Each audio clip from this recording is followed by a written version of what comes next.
L'artillerie a longtemps été au cœur de la guerre moderne, mais l'Ukraine est en passe de changer la donne. Pendant des années, la Russie a compté sur sa supériorité numérique, bombardant sans relâche avec une artillerie massive et des tactiques dépassées. Elle a surpassé l'OTAN, martelant les Ukrainiens avec une force brute pour tenter de les submerger. Mais la force brute ne peut pas vaincre le génie. Grâce à la technologie allemande et norvégienne de pointe, l'Ukraine déploie mieux avec une arme révolutionnaire, l'artillerie à statoréacteur. Ces munitions supersoniques ne vont pas seulement plus loin, elles vont plus vite, frappent plus fort et laissent avec les tactiques à l'ancienne de la Russie dans la poussière. Qu'est-ce qui rend l'artillerie à statoréacteur si mortelle? Et pourrait-elle être l'arme qui brise l'emprise russe sur le champ de bataille? Plongeons-nous. En réalité, un obus d'artillerie à statoréacteur est plus proche d'un moteur à réaction que d'un obus d'artillerie explosif classique. Comme un moteur à réaction, un obus à statoréacteur a un tube d'admission qui a une ouverture à l'avant pour prendre l'air pendant que l'obus vole. L'air pénètre alors dans la chambre de mélange, où il est allumé avec de petites quantités de carburant embarquées par le moteur. La combustion est dirigée vers la chambre d'échappement, fournissant la poussée. Contrairement à l'artillerie traditionnelle, qui a généralement une portée maximale de 40-50 miles, les conceptions modernes de statoréacteurs pourraient avoir 2 à 5 fois la portée des missiles actuels, tout en conservant la même taille, les mettant au niveau des missiles balistiques à courte portée comme les ATACMS. Cela signifie qu'une batterie d'artillerie pourrait théoriquement appliquer la même pression pour une fraction du coût en termes de logistique et de développement. Le statoréacteur, concept ancien, connaît un regain d'intérêt récemment. La technologie a suffisamment progressé pour permettre d'intégrer les composants nécessaires dans le petit volume d'un obus d'artillerie de 155 mm. L'Allemagne et la Norvège développent des prototypes prometteurs de chars et ont commencé à les envoyer pour des tests sur le terrain en Ukraine. Une fusée conventionnelle utilisée pour lancer des avions dans l'espace consomme du carburant interne afin de générer une poussée et d'atteindre ses vitesses opérationnelles. Cela signifie que la fusée doit transporter des quantités significatives de carburant pour atteindre des vitesses significatives. En revanche, un statoréacteur nécessite peu de carburant pour maintenir des vitesses élevées. L'air a une qualité naturelle appelée compression dynamique, qui est lorsque la pression de l'air augmente significativement avec la vitesse. Cela permet à un moteur à réaction d'aspirer beaucoup d'air comprimé pour encore accélérer sa vitesse. De plus, les moteurs à réaction sont moins performants que les missiles et les fusées à propulsion classique. Ils ne fonctionnent pas à basse vitesse. L'efficacité d'un moteur à réaction dépend de la compression de l'air. Il devrait donc brûler du carburant conventionnel plutôt que de l'air pour atteindre les vitesses requises pour la compression par écrasement. Pour le statoréacteur, ces vitesses peuvent atteindre Mach 2,5 à 3, soit environ 3 fois la vitesse du son. Les moteurs à réaction traditionnels des avions souffrent considérablement car ils doivent accélérer toute la structure à des vitesses où ils deviennent vraiment efficaces. C'est un dilemme, car les moteurs à réaction sont plus performants à haute vitesse. Mais ils doivent d'abord atteindre ces vitesses. C'est pourquoi le concept fonctionne pour l'artillerie à statoréacteur, qui évite pratiquement le problème d'accélération. La batterie d'artillerie, c'est-à-dire un canon, est responsable de la livraison initiale. Un obus à statoréacteur est tiré à la vitesse nécessaire pour que le moteur fonctionne près de sa pleine capacité. En théorie, un obus d'artillerie peut utiliser ses réserves de carburant internes et l'admission d'air pour maintenir des vitesses élevées, jusqu'à sa cible. La technologie des moteurs à statoréacteur est déjà utilisée dans les moteurs à réaction conventionnelle depuis des décennies. Mais ce n'est que récemment que les moteurs de ce type ont pu être rendus relativement petits. Cela signifie qu'ils souffraient toujours de la faiblesse inhérente de ne pas pouvoir être accélérés vers leurs paramètres opérationnels efficaces, c'est-à-dire les vitesses Mach 3, auxquelles la compression rame commence à prendre effet. C'est pourquoi l'artillerie expérimentale à statoréacteur montre tant de promesses. La réduction de la taille du moteur à statoréacteur pour pouvoir s'adapter à l'intérieur d'un boîtier traditionnel de 155 mm pourrait en théorie transformer le fonctionnement de l'artillerie, et avec la réduction de taille, il y a l'avantage inhérent de l'augmentation de la portée. Traditionnellement, si vous vouliez augmenter la portée d'un projectile, il n'y aurait que quelques avenues possibles pour vous. Par exemple, vous pourriez augmenter la vitesse initiale, ou la vitesse à laquelle le projectile quitte la chambre de détonation. Pour l'artillerie traditionnelle, la vitesse de l'obus était limitée car il n'avait pas de capacité d'autopropulsion. Avec le temps, la résistance de l'air et la gravité ralentiraient lentement l'obus jusqu'à ce qu'il atteigne le sol. Pour augmenter la vitesse initiale dans l'artillerie traditionnelle, vous devriez utiliser un propulseur plus puissant ou un canon plus long. Cependant, Il existe une limite à la quantité de propulseurs pouvant être placés dans une chambre de détonation avant d'obtenir des rendements décroissants. Des propulseurs plus puissants risqueraient d'endommager le canon de l'artillerie par la pression créée, réduisant significativement sa durée de vie. La deuxième façon est d'allonger et renforcer le canon. Allonger la longueur du propulseur permet de transmettre plus d'impulsion aux projectiles grâce au contact prolongé entre eux. La troisième façon d'augmenter la portée est de modifier le projectile lui-même. Cela se fait en ajustant l'aérodynamique et en incluant des sabots, une pièce qui s'adapte autour d'un projectile, pour le maintenir aligné au centre du canon, pour créer un profil plus aérodynamique qui réduirait la quantité de traînée à laquelle le projectile est soumis pendant le vol. En alternative, les projectiles de masse inférieure ont des vitesses maximales plus élevées. Cependant, cela a conduit à une série de compromis, car les obus d'artillerie dépendaient de leur tête explosive, pour infliger des dégâts, de plus. Les obus d'artillerie modernes ont besoin de points de faite de métaux lourds qui peuvent pénétrer les coques blindées des véhicules, et des bunkers ainsi, augmenter la vitesse du projectile. Et par conséquent, la distance finirait par diminuer le rendement explosif potentiel de l'obus d'artillerie, réduisant ainsi son efficacité globale. L'obus d'artillerie à statoréacteur résout ce problème grâce à un moteur à réaction, donnant aux munitions une composante autopropulsée. Les États-Unis avaient déjà expérimenté des obus d'artillerie autopropulsés même avant que les moteurs à statoréacteur ne soient développés. L'artillerie à base de fuite aurait un moteur simple à l'arrière de l'obus brûlant le propulseur interne. Néanmoins, le résultat de l'amélioration ne justifiait pas vraiment l'investissement. L'autopropulsion ajoutée n'a pas significativement augmenté la vitesse réelle de l'obus, elle a seulement réduit la décélération causée par la résistance de l'air. De plus, l'ajout du propulseur a réduit la puissance explosive de l'obus, comme avec une ogive plus légère. C'est pourquoi un statoréacteur doté d'un moteur à réaction plus intelligent est une si grande avancée. L'efficacité du moteur lui permet d'atteindre ou de maintenir des vitesses élevées, avec beaucoup moins de carburant. En utilisant la propriété de l'air à se comprimer à grande vitesse, le moteur à réaction se propulse grâce à sa propre vitesse. De plus, à mesure que le moteur consomme son carburant, il s'allège, compensant partiellement la perte de vitesse due à la résistance de l'air et la gravité durant le vol. Le résultat est une portée théorique des obus d'artillerie ramjet de 100 miles dans des expériences plus récentes. Comparez cela à la portée traditionnelle des obus d'artillerie, comme ceux actuellement utilisés dans la guerre en Ukraine, qui est généralement entre 20 et 40 miles au mieux. Cela signifie que l'artillerie ramjet a des portées qui se rapprochent de celles des missiles conventionnels, y compris les missiles ATACMS que l'OTAN a donnés à l'Ukraine ces dernières années. Mais il y a un autre avantage important des ramjets sur l'artillerie traditionnelle, la vitesse. Quand un obus d'artillerie touche sa cible, il transmet une énergie cinétique à l'impact, directement proportionnelle à sa vitesse. Pour les munitions perforantes, la pointe était fabriquée à partir d'alliages de haute densité, généralement de l'acier ou du tungstène, qui pénètrent directement la cible par un impact cinétique pur. Cela permet de positionner la tête explosive plus près de la cible visée avant qu'elle n'explose, augmentant ainsi les chances que l'explosion cause des dommages suffisants à la cible. C'est un autre domaine, où les moteurs à statoréacteurs se distinguent par rapport à l'artillerie défense universelle mobile classique. Typiquement, la vitesse à la bouche d'un obusier, 1777 de 155 mm est d'environ 827 mètres par seconde, soit environ 1000 H2,5. Une fois tiré, un obus d'artillerie traditionnel perd assez rapidement sa vitesse initiale. Cependant, un statoréacteur commence à fonctionner à cette vitesse, la compression de l'air et la combustion du propergol augmentant progressivement pendant le vol du projectile.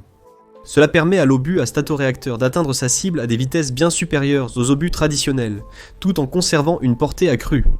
Mais il y a une raison encore plus importante pour laquelle l'augmentation de la portée est si cruciale pour la sécurité de la guerre moderne. La guerre en Ukraine a confirmé le fait que les armées ont une portée opérationnelle bien plus grande qu'auparavant. L'arrivée de la guerre par drones et de la surveillance à longue portée permet aux armées de surveiller les positions ennemies à des dizaines de kilomètres du front. Cela signifie que tout ce qui s'approche même du front pourrait, à tout moment, être ciblé par des drones ou même des frappes de missiles et d'artillerie conventionnelle. L'utilisation combinée de l'artillerie et des drones explique la difficulté des deux camps à progresser dans cette guerre. L'armée ukrainienne possède un système de guerre par drone très développé, avec des drones kamikazes efficaces, des drones à vue subjective et des drones anti-chars qui peuvent se combiner pour former un système offensif et défensif cohérent et presque insurmontable pour la Russie. L'artillerie s'appuie sur les renseignements des opérateurs de drones pour mener des frappes plus précises à courte et moyenne portée. La Russie adopte une approche similaire. la Russie, disposant d'une artillerie plus nombreuse, mise sur la quantité plutôt que la qualité, bombardant sans cesse les forces ukrainiennes pour maintenir une pression constante. De plus, les deux côtés du conflit développent et redéveloppent de nouvelles voies de guerre électroniques, principalement pour contrer les drones que l'autre côté déploie. C'est en partie pourquoi les drones et l'artillerie sont restés l'une des rares parties constantes de l'engagement. Les drones sont indispensables pour les deux camps, permettant des missions de surveillance et d'attaque. De plus, l'artillerie est un des rares systèmes longue portée ne dépendant pas de l'électronique pour toucher sa cible.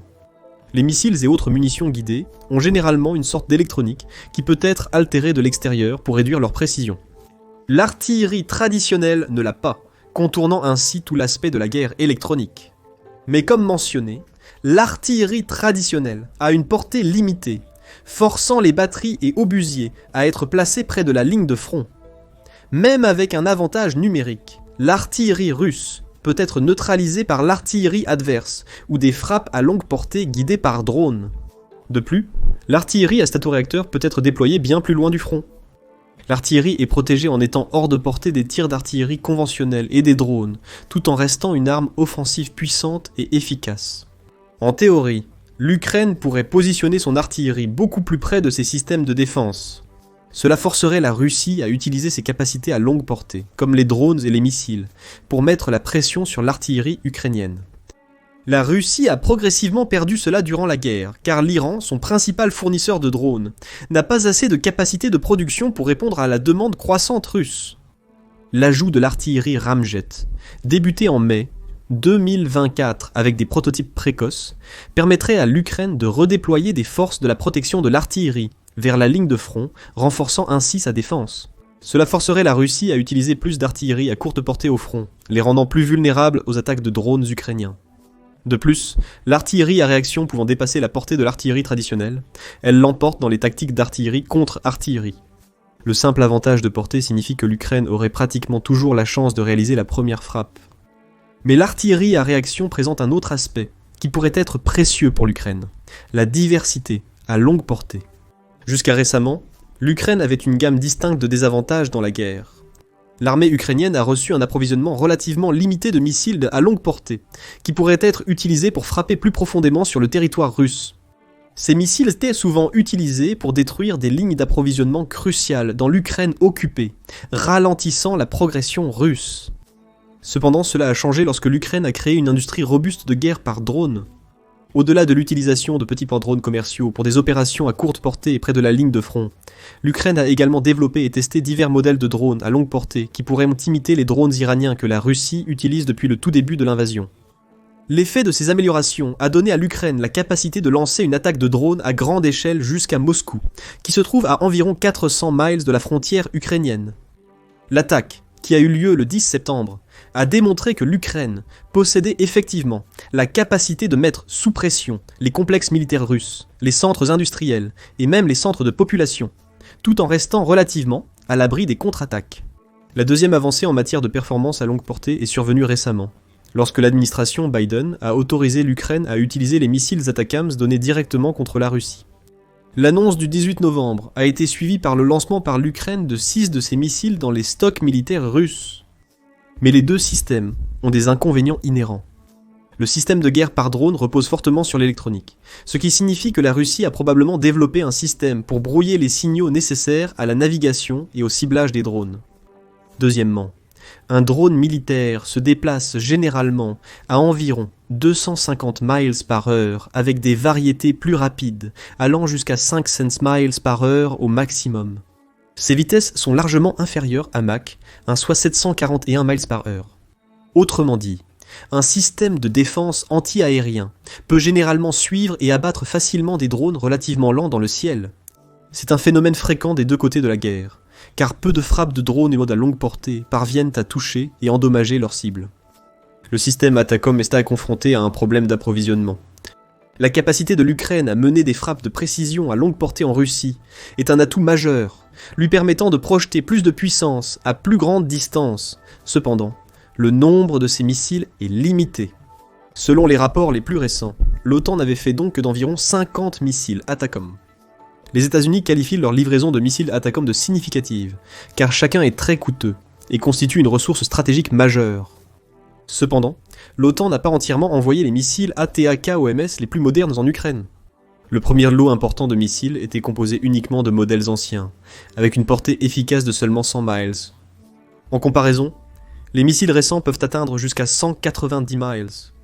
Considérant que les ATAK-OMS à plus longue portée coûtent pendant plus d'1 million par unité sur la base d'un contrat du fabricant Lockheed Martin, le Kyiv Post a supposé que l'Ukraine n'a reçu pas plus d'une douzaine d'ATAK-OMS, dans le dernier paquet de 300 millions, et même ce nombre pourrait être légèrement élevé.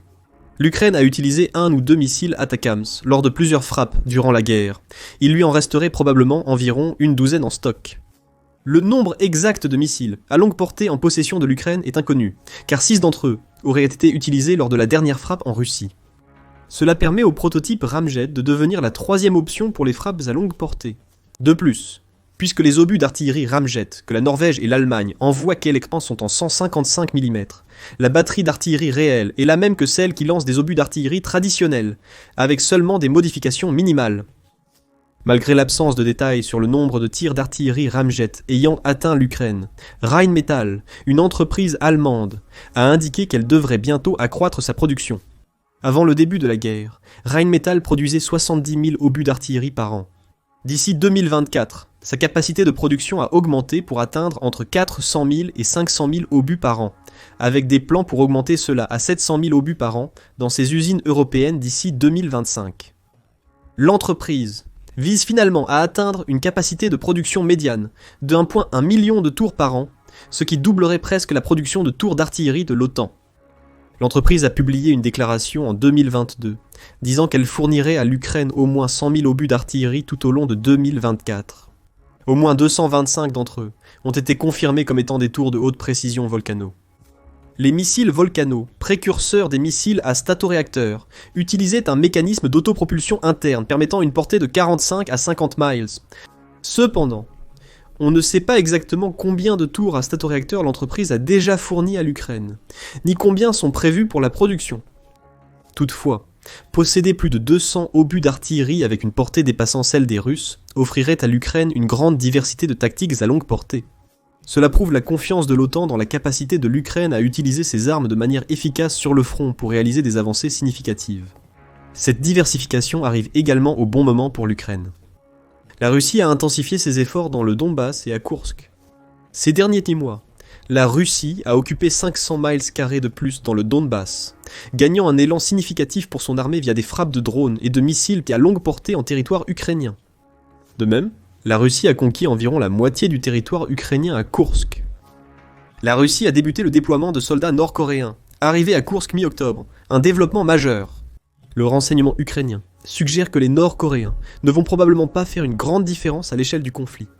Les Nord-Coréens n'ont pas la formation et l'équipement pour rivaliser avec les tactiques modernes axées sur les drones, comme à Koursk.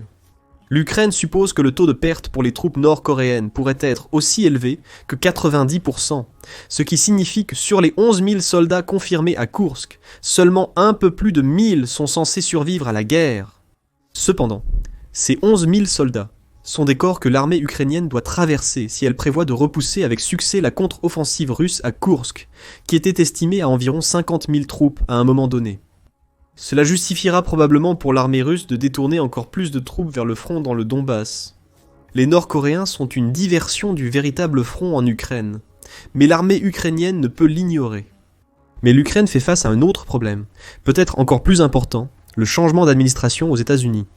Avec le retour du président Donald Trump à la Maison-Blanche, l'administration américaine, en particulier sa politique étrangère, pourrait modifier la forme du conflit. Pendant son premier mandat, Trump avait une opinion bien plus positive envers la Russie et la Corée du Nord que le reste de l'Occident, devenant même le premier président américain à se rendre en Corée du Nord. Trump pourrait revenir sur les politiques de l'administration Biden, en particulier celles concernant l'envoi d'armes et d'aide financière à l'Ukraine. Trump s'était auparavant opposé au maintien des États-Unis dans l'OTAN, principalement car la plupart des membres ne respectaient pas depuis longtemps les budgets de défense nationale recommandés. Ce problème a été résolu dans la plupart des cas, avec des nations d'Europe centrale comme l'Allemagne et la Pologne qui ont injecté des milliards de dollars dans leurs armées, et l'OTAN. Pendant ce temps, la Suède et la Finlande ont rejoint l'OTAN, et toutes nos deux ont une capacité significative de dépenses militaires et de développement d'armes. Cependant, Il est difficile de prédire si cela suffira pour Trump et comment il influencera la politique américaine future. Poutine se prépare donc à intensifier les offensives et lance de nouvelles menaces nucléaires en réponse à l'utilisation des missiles d'Atacom. Jusqu'à présent, les politiques de Trump ne semblent pas grandement perturber l'ordre établi, l'aide américaine à l'Ukraine se poursuivant. Mais Trump a noté qu'il a quelques plans pour approcher un accord de paix, et contrairement à auparavant, il semble être plus ouvertement opposé à Poutine. Il a noté que la guerre n'aurait jamais dû avoir lieu, et qu'il aurait pu y mettre fin en quelques jours, en 2022 s'il était au pouvoir. Cependant, il est impossible de dire si les plans de Trump seront en faveur de l'Ukraine. La capacité à longue portée développée par l'Ukraine, offerte par la Norvège et l'Allemagne, peut leur apporter un soulagement à court terme. Cela permettrait à l'Ukraine de prouver sa résistance face à l'offensive russe, ce qui pourrait lui donner un avantage lors de négociations avec Trump. Mais indépendamment du déroulement précis du conflit en Ukraine, peu d'indices laissent présager sa fin en 2025. L'ajout de nouvelles capacités d'artillerie peut modifier considérablement les stratégies militaires mondiales. La nouvelle artillerie ramjet, si adoptée, peut rendre des systèmes entiers obsolètes et prouver une fois encore la supériorité de l'OTAN sur ses rivaux géopolitiques. Mais qu'en pensez-vous? Le ramjet aura-t-il un impact sur la guerre en Ukraine? Dites-nous ce que vous en pensez dans les commentaires, et merci d'avoir regardé. Allez maintenant vérifier que cette arme allemande met l'armée de l'air russe à genoux, ou cliquez sur cette autre vidéo à la place.